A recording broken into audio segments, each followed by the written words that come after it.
palpable.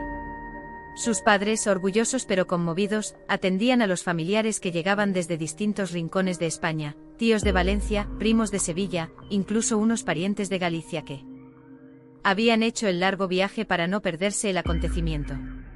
En medio de aquella algarabía, Clara permanecía en su habitación, contemplando su reflejo en el espejo mientras las manos expertas de una estilista terminaban de fijar el velo sobre su cabello castaño.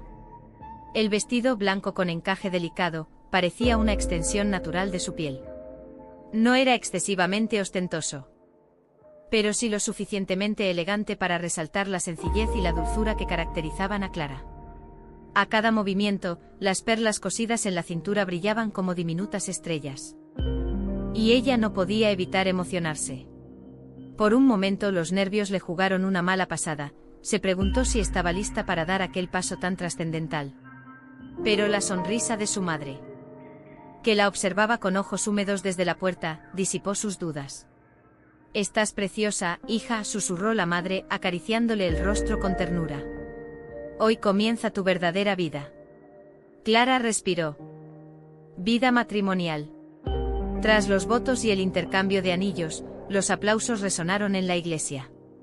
Afuera, en la explanada, una lluvia de arroz y pétalos los recibió. El fotógrafo corría de un lado. Españoles, jamón ibérico, paella, mariscos frescos, vinos de La Rioja. La música en vivo animaba a los invitados, que bailaban y reían bajo las luces colgantes. Durante el brindis, Alejandro se levantó con la copa en alto y dijo con voz firme: «Hoy no solo me caso con la mujer más hermosa que he conocido, sino también con la madre de mis futuros hijos. Prometo trabajar duro para que nunca nos falte nada y para que Clara pueda dedicarse a lo que mejor sabe hacer, cuidar de la familia». Los aplausos fueron ensordecedores. Clara, ruborizada, sonrió. Aunque esas palabras escondían un matiz que luego pesaría en su destino, en aquel instante le sonaron dulces, casi como una canción de cuna que promete seguridad y estabilidad. La noche avanzó entre bailes, risas y fotografías. Clara bailó con su padre, quien le susurró al oído: «Recuerda siempre quién eres, hija. Nunca dejes de lado tu voz». Aquella advertencia, que en el momento pareció casi anecdótica, se convertiría años más tarde en un eco constante en la mente de Clara. Al final del día, cuando la fiesta llegaba a su fin y la pareja se preparaba para partir hacia su luna de miel en Mallorca, Clara sintió una mezcla de cansancio y plenitud. Se abrazó a Alejandro en la limusina, dejando que el ritmo del vehículo y el murmullo de la ciudad la arrullaran. No sabía entonces que aquel día, envuelto en flores, promesas y sonrisas, sería recordado como el inicio de una etapa donde el amor se entrelazaría con la renuncia, donde las promesas de protección se convertirían en cadenas invisibles. Pero en ese momento, la joven Clara Jiménez López solo era una novia enamorada, convencida de que la vida le ofrecía un cuento de hadas. La luna brillaba sobre Madrid cuando la limusina se alejó. Sorprendida por la seguridad de su tono. «Pero», balbuceó, «ser maestra siempre ha sido mi sueño. Además, todavía no tenemos hijos». Alejandro suspiró como quien explica una lección evidente aún. Él respondía con el mismo argumento: «El hogar te necesita». Al principio, Clara intentaba mantener vivo su entusiasmo, leía libros de pedagogía, preparaba pequeños juegos educativos para los hijos de sus amigas que la visitaban, incluso ayudaba en alguna ocasión a dar clases particulares en el barrio. Pero Alejandro lo desaprobaba, insistiendo en que perdía el tiempo en cosas sin relevancia. Con el paso del tiempo, aquella desaprobación se convirtió en norma. Alejandro organizaba cada aspecto de la vida doméstica, las cuentas bancarias, las salidas, las compras importantes. Clara se ocupaba de la cocina, la limpieza y poco después del cuidado de su primer hijo, Daniel, que nació 2 años después de la boda. La maternidad trajo consigo alegrías inmensas. Pero también más renuncias. Clara dedicaba cada minuto a su bebé, mientras Alejandro se ausentaba cada vez más. Las noches eran largas y en el silencio de la madrugada, mientras acunaba a Daniel, Clara pensaba en los años que habían pasado sin que pudiera ejercer la profesión que tanto amaba. Cuando Daniel cumplió 3 años y comenzó la guardería, Clara volvió a plantear la posibilidad de recuperar su vida laboral. Aquella noche la discusión fue más tensa que nunca. Alejandro, ahora que Daniel ya va a la escuela, podría buscar un trabajo de medio tiempo. No quiero que mis estudios y mi vocación se pierdan, dijo ella con voz esperanzada. Él, sin levantar la vista del ordenador, replicó. Clara, ¿otra vez con lo mismo? ¿Acaso no entiendes que mi éxito es también tuyo? Invadía. No se trata de dinero, Alejandro. Se trata de mí y de sentir que también valgo por lo que soy, no solo por lo que hago en la casa. El silencio posterior fue demoledor. Alejandro cerró el ordenador con brusquedad y mirándola fijamente pronunció las palabras que marcarían un antes y un después. Si quieres continuar con esta vida, tendrás que aceptar mis condiciones. Años más tarde recordaría ese instante como el momento de la renuncia.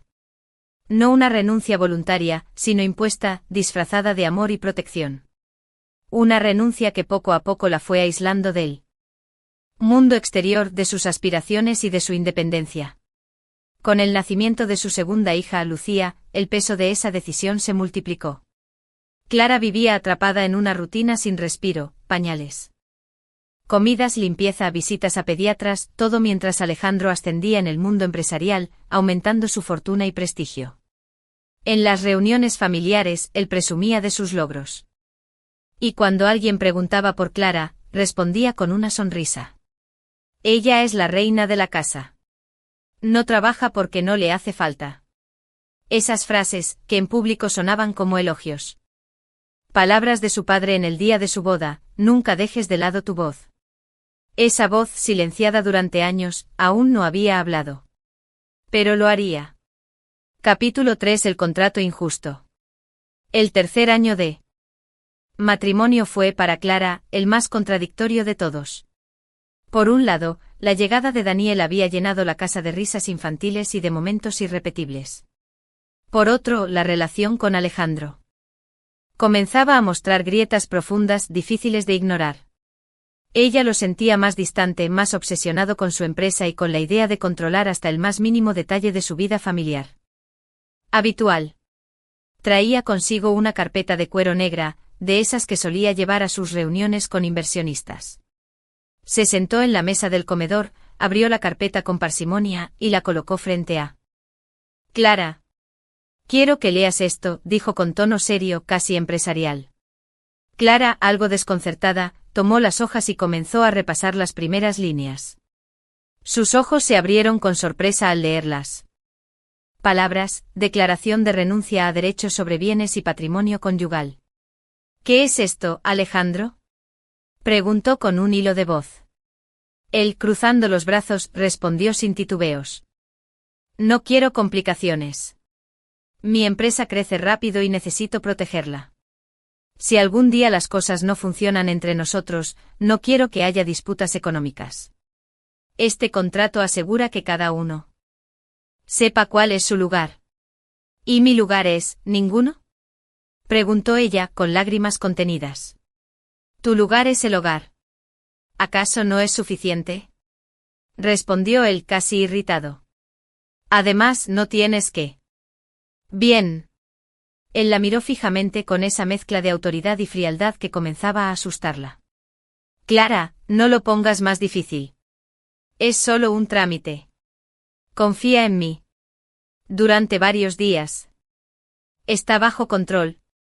El discurso de Alejandro estaba diseñado para apelar a la culpa, para convencerla de que su negativa era un acto de desamor o de desconfianza. Finalmente, una noche en que la tensión era insoportable, Alejandro estalló. Estoy cansado de tus dudas, Clara. Yo trabajo día y noche para que nada te falte y lo único que te pido es una firma. Si no puedes hacer ni eso, quizás deberíamos replantearnos este matrimonio. Aquella amenaza fue la gota que colmó el vaso. Con lágrimas en los ojos y un temblor en las manos, Clara tomó la pluma y firmó. Al hacerlo, sintió como si hubiese entregado una parte de sí misma, como si la tinta negra que trazaba su nombre borrara de golpe todos sus derechos, toda su dignidad. Alejandro sonrió satisfecho. Guardó el documento en la carpeta y lo cerró con un chasquido seco. Así está mejor, dijo con voz triunfante, dándole un beso rápido en la frente, como si hubiera resuelto un asunto menor. Pero para Clara nada estaba resuelto. Desde esa noche el papel se convirtió en una sombra que la acompañaba en silencio. Cuando cocinaba, cuando cuidaba a Daniel, cuando se acostaba en la cama. Junto a Alejandro, la imagen de su firma sobre aquel contrato aparecía en su mente, recordándole que legalmente había renunciado a todo. Con el paso de los meses, Alejandro comenzó a usar aquel documento como arma invisible. Cada vez que Clara cuestionaba algo, sus largas ausencias, sus gastos excesivos, su falta de atención, él respondía con un recordatorio velado. No olvides lo que firmaste, Clara. Tú aceptaste este acuerdo. Ella lo sentía como un puñal en el corazón. Era como si su propia firma la hubiera encadenado a una vida de sumisión y silencio. En reuniones familiares. Cuando alguien preguntaba por la empresa, Alejandro hablaba orgulloso de su crecimiento, de sus inversiones en el extranjero. Clara sonreía tímidamente, pero por dentro sabía que oficialmente nada de eso le pertenecía. En los ojos de la sociedad, ella era la esposa de un hombre exitoso. En los papeles, era una mujer sin derechos. A veces, en la soledad de la noche, Clara se levantaba y abría el cajón donde guardaba copias de sus títulos universitarios, junto al eco de aquel contrato injusto. Se preguntaba cómo había llegado a ese punto, cómo el amor que la había llevado al altar se había convertido en un intercambio desigual, donde ella siempre cedía y él siempre ganaba. Daniel, ajeno a todo, crecía feliz. Sus risas eran el único consuelo de Clara, la única razón que le daba fuerzas para seguir adelante. Pero incluso en esos momentos, una voz interna le repetía que había cometido un error al firmar, que había hipotecado su futuro y el de sus hijos. Lo que Clara aún no sabía era que años después, ese mismo contrato se volvería en contra de Alejandro. Lo que hoy parecía una cadena inquebrantable sería destruido por la misma justicia que él pretendía manipular. Pero por ahora, Clara solo era una mujer atrapada, cargando con el peso de una renuncia escrita en tinta, una renuncia que nunca debió existir. Capítulo 4. 8 años de sacrificio.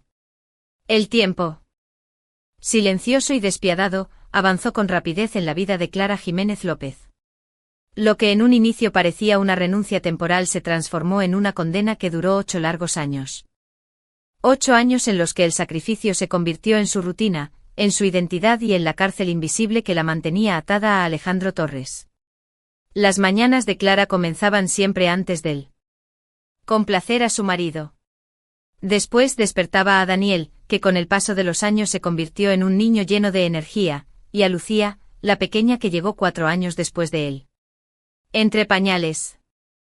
Cada gasto debía justificarse. Ese control económico se convirtió en otra cadena invisible. El contrato firmado años atrás servía como recordatorio constante de que nada le pertenecía. Reflejaba en su cuerpo. 8 años sin descanso, sin reconocimiento y sin autocuidado dejaron huellas en su rostro. Las arrugas aparecieron antes de tiempo, el brillo de sus ojos se apagó y sus manos se llenaron de cicatrices domésticas. Sin embargo, cuando miraba a Daniel y a Lucía, recuperaba fuerzas. Ellos son mi vida, se repetía, convencida de que su entrega tenía un sentido.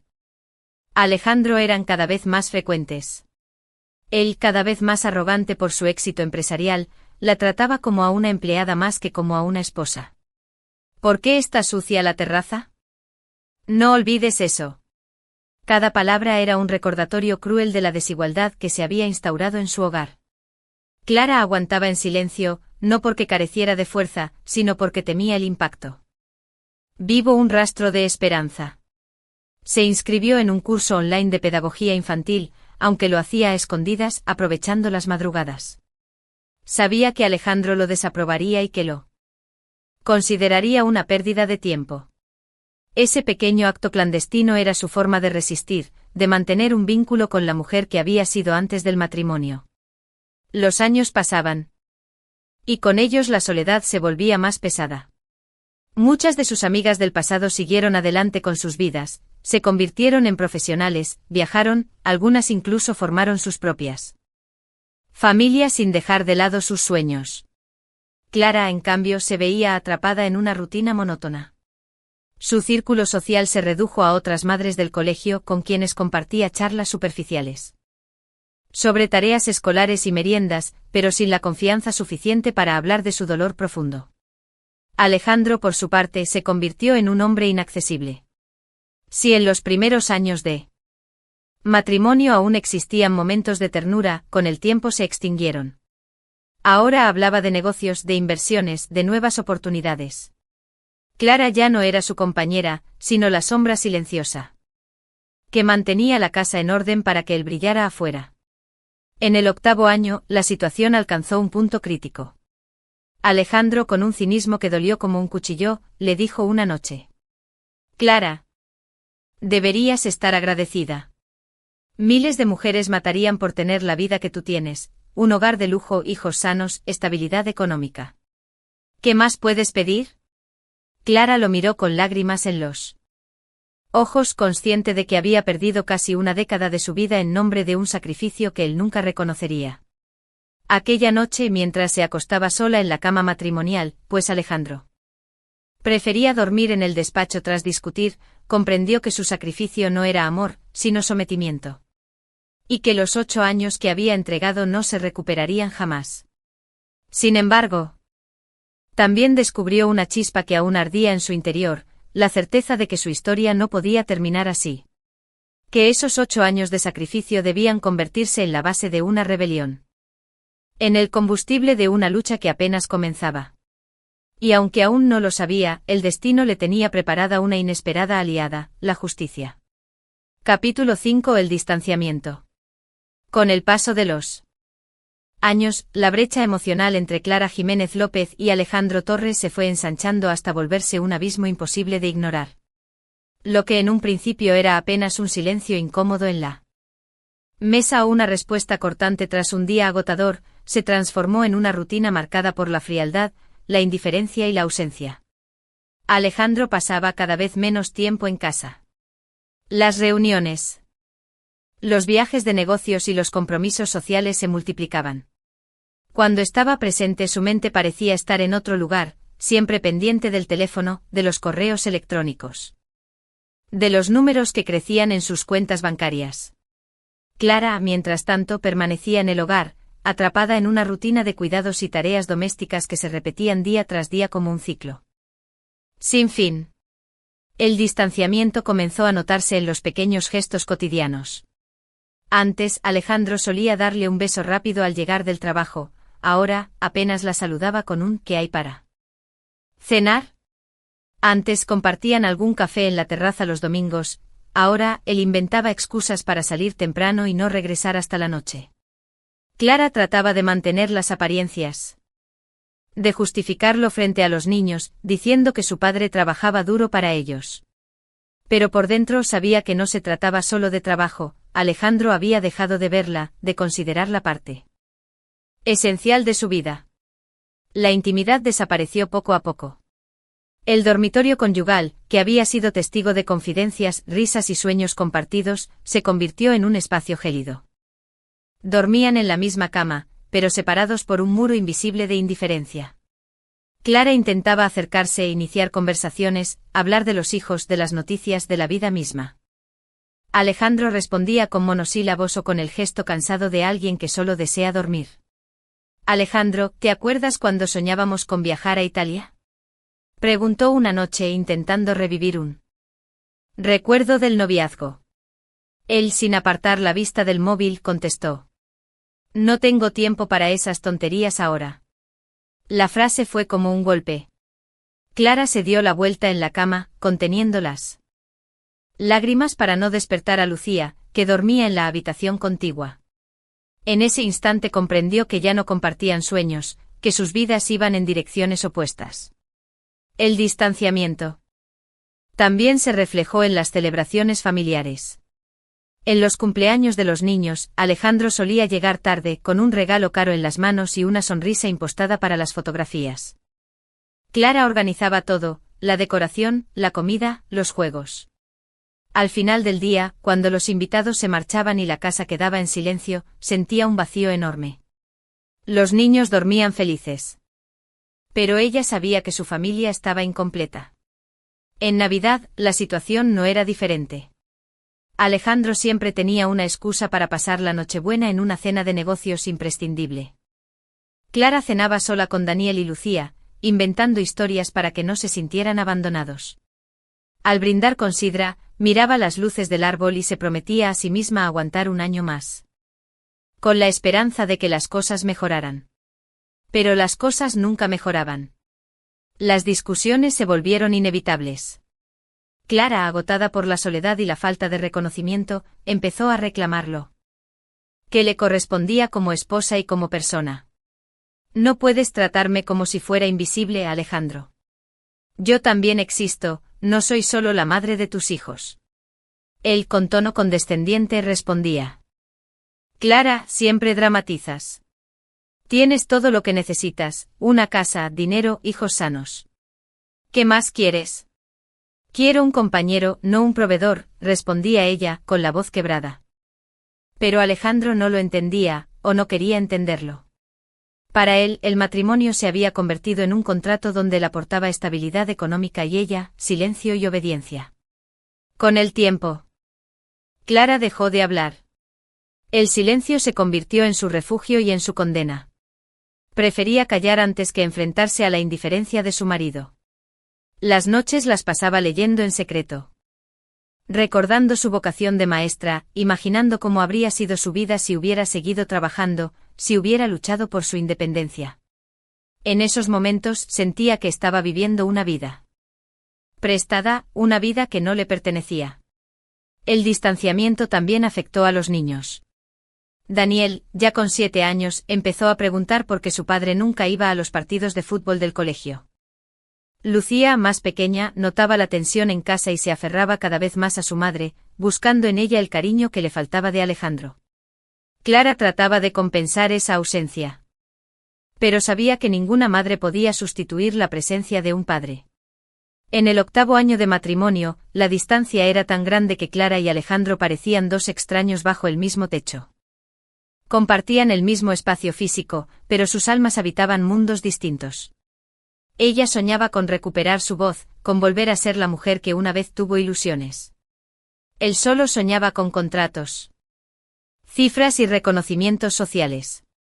Una noche, después de otra discusión sin sentido, Clara salió al balcón y miró las luces de Madrid. El aire fresco golpeó su rostro, y en ese silencio nocturno comprendió algo esencial: ya no quedaba amor.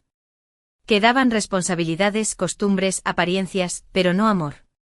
Ese descubrimiento fue doloroso, pero también liberador. Clara supo que él, para comprender que su vida se había transformado en una rutina donde ella era invisible. Al principio intentaba convencerse de que era normal: Alejandro trabajaba demasiado, los niños requerían toda su atención y la maternidad era un rol absorbente. Sin embargo, con el paso de los años, la ausencia emocional de su esposo y la falta de reconocimiento fueron creando en ella una sensación profunda de vacío. Las mañanas comenzaban siempre igual.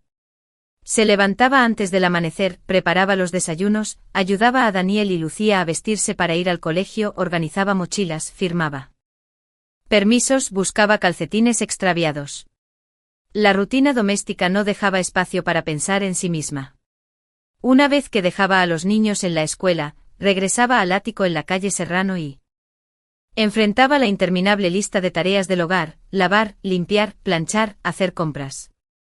A veces se quedaba parada en medio del salón, mirando los ventanales que daban al Parque del Retiro. Y pensaba que la ciudad seguía viva, que afuera había un mundo lleno de posibilidades, mientras ella permanecía encerrada en una cárcel de cristal. El teléfono rara vez sonaba para ella. Las amigas con las que había compartido universidad o trabajo se fueron alejando con el tiempo. Clara siempre encontraba excusas para no asistir a reuniones o cenas: Alejandro está de viaje. Los niños están enfermos, tengo demasiado trabajo en casa. En realidad, lo que sentía era vergüenza. No quería que nadie viera en que se había convertido, una mujer dependiente. Sin ingresos propios, sin autonomía. Algunas veces durante los paseos al colegio, escuchaba a otras madres hablar de sus trabajos, de los proyectos que estaban desarrollando, de los viajes que Planeaban con sus familias. Ella sonreía con educación, pero por dentro se sentía diferente, excluida, como si no perteneciera a ese mundo. Yo no trabajo, estoy en casa con los niños. Repetía una y otra vez, hasta que la frase dejó de ser descriptiva para convertirse en una condena. Las noches eran aún más duras. Cuando Daniel y Lucía ya estaban dormidos, Clara se quedaba sola en el salón con la televisión encendida, solo para escuchar voces humanas. Alejandro, si estaba en casa, permanecía encerrado en su despacho, revisando documentos o hablando por teléfono. ¿Tienes hijos? Hay mujeres que matarían por estar en tu lugar. Esas frases dichas con indiferencia, se clavaban en su alma como cuchillos. La hacían sentir culpable por necesitar algo más que una casa y comida, por desear compañía, comprensión, amor.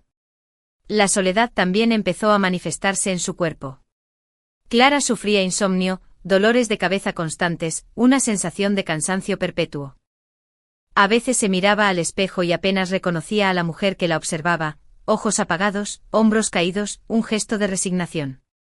Intentaba maquillarse, comprarse algún vestido nuevo. Pero la chispa interna parecía extinguida.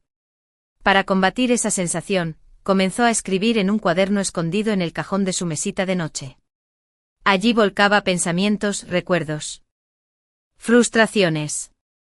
Era su manera de escucharse a sí misma, de no desaparecer por completo. Hoy me sentí invisible, anotaba. Alejandro no me miró en toda la cena. Daniel me abrazó fuerte y me dijo que me quería, eso fue lo único que me sostuvo. El cuaderno se convirtió en su refugio, en su único espacio de libertad. En sus páginas, Clara no era solo madre o esposa, era una mujer con voz. Tenía sentido. Cuando jugaban en el salón y le pedían que se uniera, Clara olvidaba por un instante el vacío.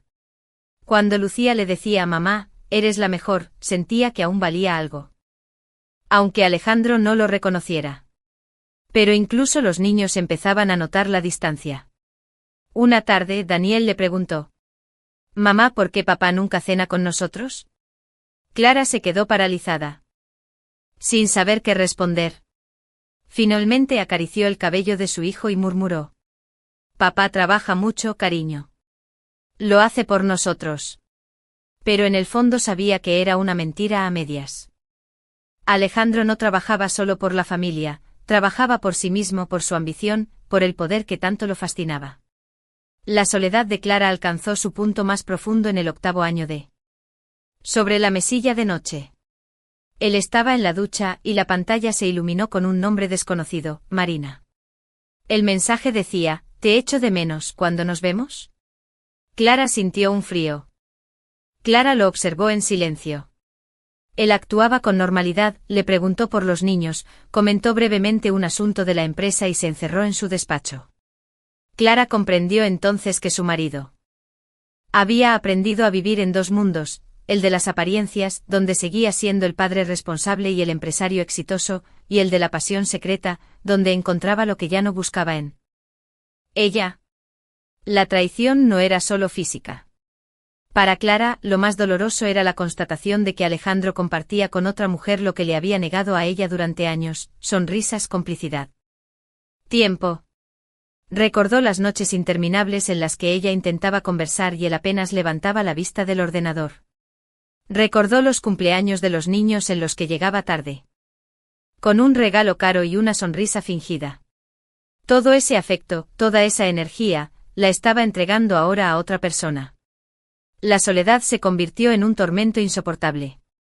Clara comenzó a escribir con más frecuencia en su cuaderno secreto. Llenaba páginas enteras con preguntas que no tenían respuesta: ¿qué hice mal? ¿Por qué no fui suficiente? ¿En qué momento dejó de quererme? A veces la rabia la dominaba, y escribía frases llenas de dolor: soy invisible para él. Soy la sombra que cuida de sus hijos mientras él disfruta de la vida con otra.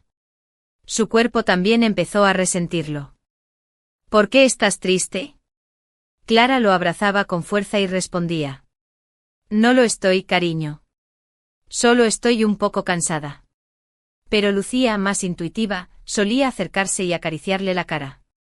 A veces Al mirarla, Clara se sentía reflejada, veía en su hija el futuro de una mujer que podría crecer repitiendo su historia, sacrificándose sin recibir nada a cambio. Y ese pensamiento la aterraba. El engaño de Alejandro fue el golpe final que terminó de quebrar la fe de Clara en su matrimonio. Aún así, no actuó de inmediato. El miedo la paralizaba, miedo a quedarse sola, miedo a no poder mantener a sus hijos, miedo a enfrentarse al contrato injusto que había firmado. Alejandro lo sabía, y quizá por eso se sentía libre de actuar como quisiera. Sin embargo, aquella herida también sembró una semilla nueva en el corazón de Clara. Una semilla de rebeldía, de deseo de justicia.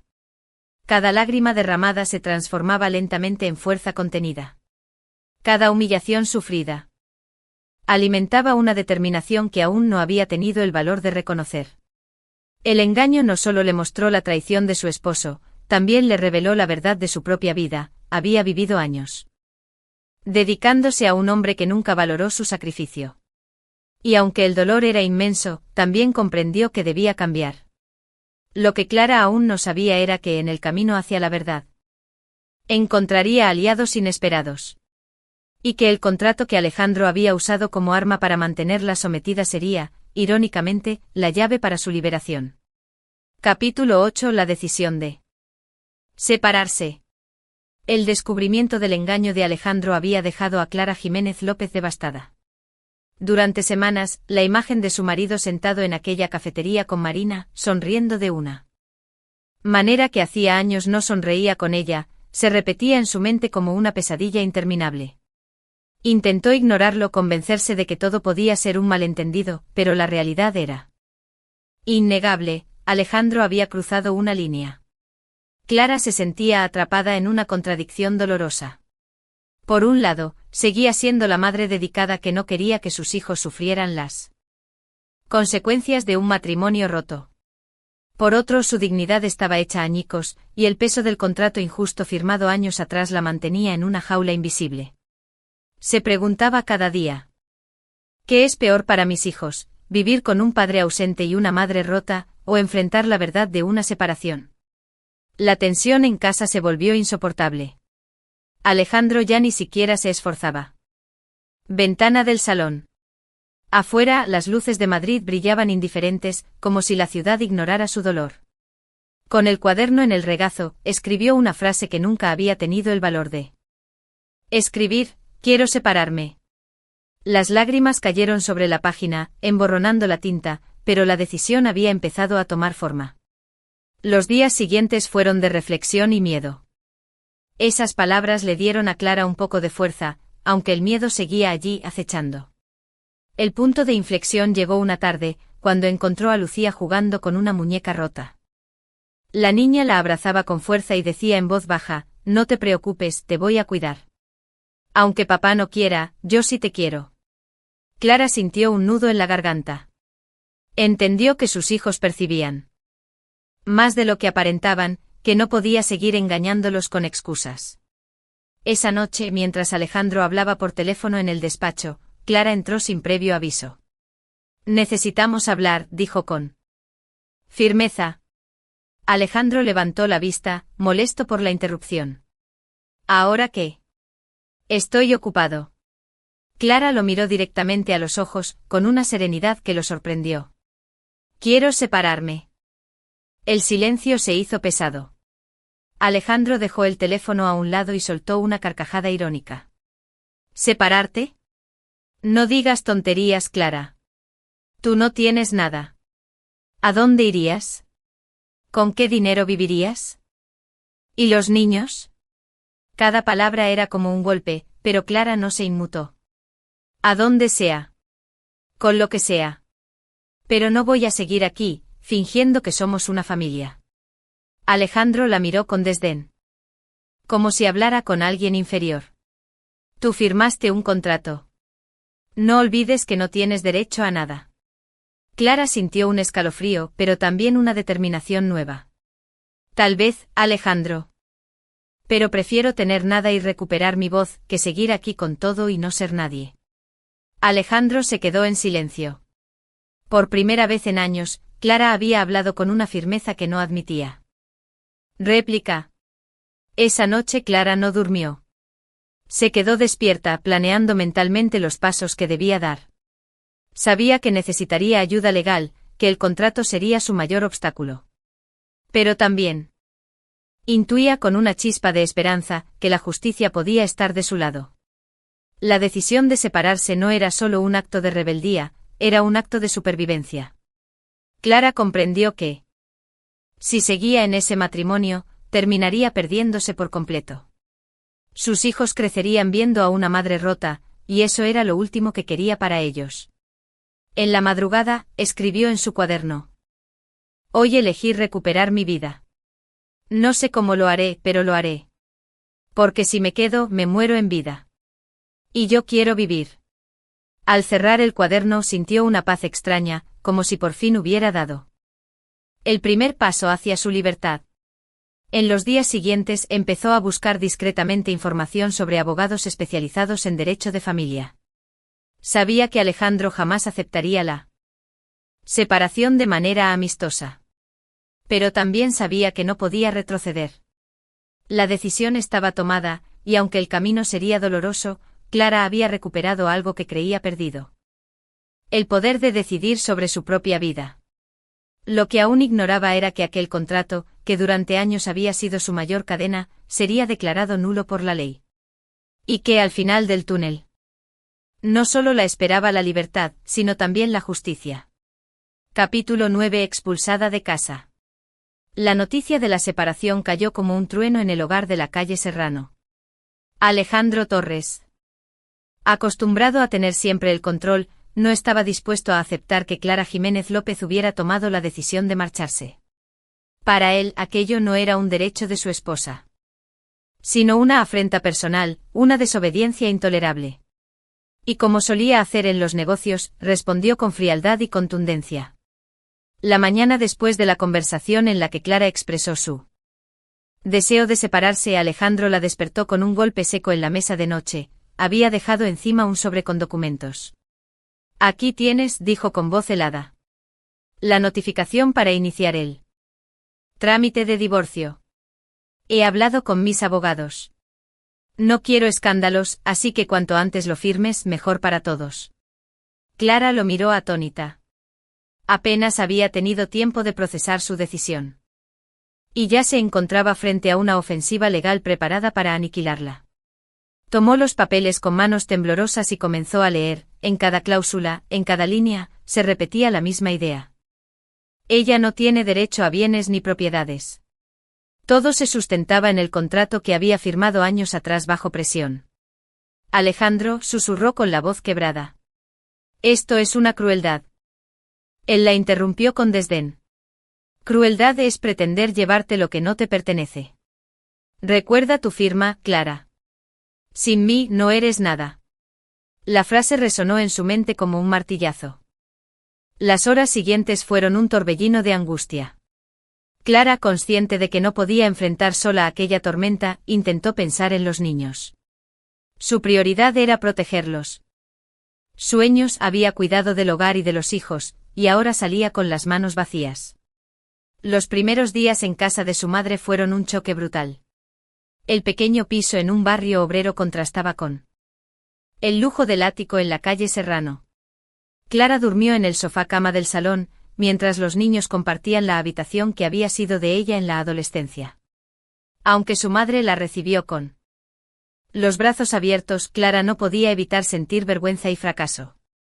No tienes por qué sentirte así, le decía su madre acariciándole la mano. Aquí siempre tendrás un hogar. Clara asentía. Pero por las noches, cuando todos dormían, lloraba en silencio. La soledad que ya conocía se transformó en humillación. Se sentía expulsada no solo de una casa, sino de su propia vida. La sociedad, con su mirada implacable, parecía señalarla: la esposa perfecta que lo dejó todo ahora no tiene nada. Pero en medio de la desesperación, algo dentro de ella empezó a cambiar. El haber sido expulsada, despojada de todo, también le abrió los ojos. Comprendió que no podía seguir dependiendo de Alejandro, que debía luchar, aunque no supiera cómo. Un día, mientras acompañaba a Daniel al colegio, se encontró con una antigua compañera de universidad, Laura, que ahora era abogada. Al verla con aspecto cansado y con los niños, Laura se interesó por su situación. Clara, avergonzada al principio, terminó contándole todo: el contrato, la expulsión, el engaño. Laura la escuchó en silencio y al final, con firmeza, le dijo: Clara, ese contrato no tiene validez. En España, ningún acuerdo privado puede anular los derechos que otorga el matrimonio. Has sido víctima de coacción. Si quieres, puedo recomendarte a alguien que pueda ayudarte a pelear esto. Clara sintió una chispa de esperanza que no había experimentado en meses. Tal vez no estaba todo perdido. Tal vez podía recuperar algo de lo que Alejandro le había arrebatado. Esa noche, al abrir su cuaderno, escribió con letra firme: hoy me echaron de mi casa. Pero hoy también descubrí que no estoy sola. Que la justicia existe. Que todavía puedo luchar. Aunque estaba derrotada. Comprendió que la expulsión no era el final de su historia, sino el comienzo de una batalla. Y esta vez, no estaba dispuesta a rendirse. Capítulo 10. Dos manos vacías. La vida de Clara Jiménez López dio un giro radical tras la expulsión del ático de la calle Serrano. De un día para otro pasó de caminar por pasillos de mármol y abrir ventanas con vistas al Parque del Retiro, a despertar en un sofá-cama en el pequeño piso de su madre, en un barrio obrero de Madrid. Esa transición no fue solo física, fue sobre todo emocional. Clara descubrió lo que significaba comenzar de nuevo con dos manos vacías. La primera mañana en la casa de su madre, el olor a café recién hecho y el murmullo de los vecinos en el pasillo le recordaron la sencillez de sus orígenes. Se levantó temprano, antes de que Daniel y Lucía despertaran, y recorrió con la mirada el pequeño salón que ahora sería su dormitorio. No había lujos, no había silencios solemnes, pero sí había calor humano. Aún así, la sensación de derrota la aplastaba. ¿Cómo llegué hasta aquí?, se preguntaba mientras doblaba la manta del sofá. Recordaba cada sacrificio hecho, cada sueño abandonado, cada sonrisa fingida para sostener un matrimonio que ya estaba muerto desde hacía años. Ahora, sin dinero, sin casa y sin bienes a su nombre, se sentía desnuda frente al mundo. El primer reto fue lo económico. Durante años, Clara había dependido de Alejandro. No tenía cuenta propia con ahorros, no tenía ingresos ni propiedad. Su madre, jubilada con una pensión modesta, hacía lo posible por ayudar, pero mantener a dos niños pequeños era una carga pesada. Clara intentó estirar cada euro, compraba lo básico en el mercado, cocinaba con lo que había y reutilizaba la ropa de los niños. Una tarde, al revisar los bolsillos de la chaqueta de Daniel, encontró un billete arrugado de 5 euros que él había guardado tras recibirlo como propina de un vecino por ayudar con las bolsas. Daniel, con su inocencia, se lo ofreció. Toma, mamá. Para que compres pan y leche. Clara no pudo contener las lágrimas. Lo abrazó con fuerza, sintiéndose la madre más orgullosa y al mismo tiempo la más rota del mundo. No debería ser él quien me sostenga, pensó. Soy yo la que tiene que darle seguridad. Otro golpe fue enfrentarse a las miradas y comentarios de quienes la conocían. Algunas antiguas amigas del colegio de los niños la abordaron con preguntas disfrazadas de interés. ¿Qué pasó, Clara? ¿Cómo es que ya no vives en Serrano? Ella respondía con evasivas, evitando entrar en detalles. No quería que sus hijos escucharan murmuraciones ni que su dolor se convirtiera en chisme. Pero en su interior ardía la vergüenza. La sociedad parecía dividirse en dos: quienes la compadecían y quienes la juzgaban. Ninguno entendía el peso real de su historia. A pesar de todo, Clara empezó a encontrar pequeños rayos de esperanza en medio de la tormenta. Volvió a caminar por las calles de. Mientras acompañaba a Lucía al parque, se encontró con Marta, una amiga de adolescencia que trabajaba como voluntaria en un centro comunitario. Tras escuchar su situación, Marta le dijo: Clara, aquí ayudamos a mujeres que han pasado por lo mismo. No estás sola. Ven cuando quieras. Ese encuentro fue un punto de inflexión. Clara visitó el centro comunitario y por primera vez en mucho tiempo se sintió comprendida. Allí conoció a otras mujeres que también habían sido abandonadas, engañadas o despojadas de todo en un divorcio injusto. Escucharlas hablar con fuerza y dignidad despertó algo dentro de ella, la certeza de que aunque estaba con las manos vacías, aún tenía voz. La relación con sus hijos también adquirió una dimensión distinta. Daniel y Lucía, aunque confundidos, se convirtieron en su mayor motor. Las noches en que dormían los tres en la misma habitación, compartiendo cuentos improvisados y risas bajo la manta, Clara comprendía que la riqueza no estaba en las cosas materiales, sino en el amor que los unía. Sin embargo, los niños también sufrían. Daniel preguntaba a menudo cuándo regresarían a la casa grande. Lucía lloraba porque echaba de menos su noche. El hogar somos tú, tu hermano y yo. La soledad, aunque dolorosa, también le dio tiempo para reflexionar. Clara retomó la lectura de libros de pedagogía que había guardado desde sus años de estudiante. Sentía que volver a su vocación como maestra era el camino para recuperar su independencia.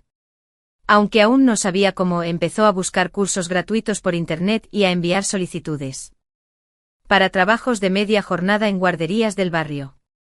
Cada rechazo la hería, pero no se rendía. Tenía claro que ya no podía permitirse vivir a la sombra de nadie. Una tarde de domingo. Palpable. Sus padres, orgullosos pero conmovidos, atendían a los familiares que llegaban desde distintos rincones de España, tíos de Valencia, primos de Sevilla, incluso unos parientes de Galicia que habían hecho el largo viaje para no perderse el acontecimiento. En medio de aquella algarabía, Clara permanecía en su habitación, contemplando su reflejo en el espejo mientras las manos expertas de una estilista terminaban de fijar el velo sobre su cabello castaño. El vestido blanco con encaje delicado parecía una extensión natural de su piel. No era excesivamente ostentoso, pero sí lo suficientemente elegante para resaltar la sencillez y la dulzura que caracterizaban a Clara. A cada movimiento, las perlas cosidas en la cintura brillaban como diminutas estrellas. Y ella no podía evitar emocionarse. Por un momento los nervios le jugaron una mala pasada, se preguntó si estaba lista para dar aquel paso tan trascendental. Pero la sonrisa de su madre, que la observaba con ojos húmedos desde la puerta, disipó sus dudas. «Estás preciosa, hija», susurró la madre, acariciándole el rostro con ternura. «Hoy comienza tu verdadera vida». Clara respiró. Vida matrimonial.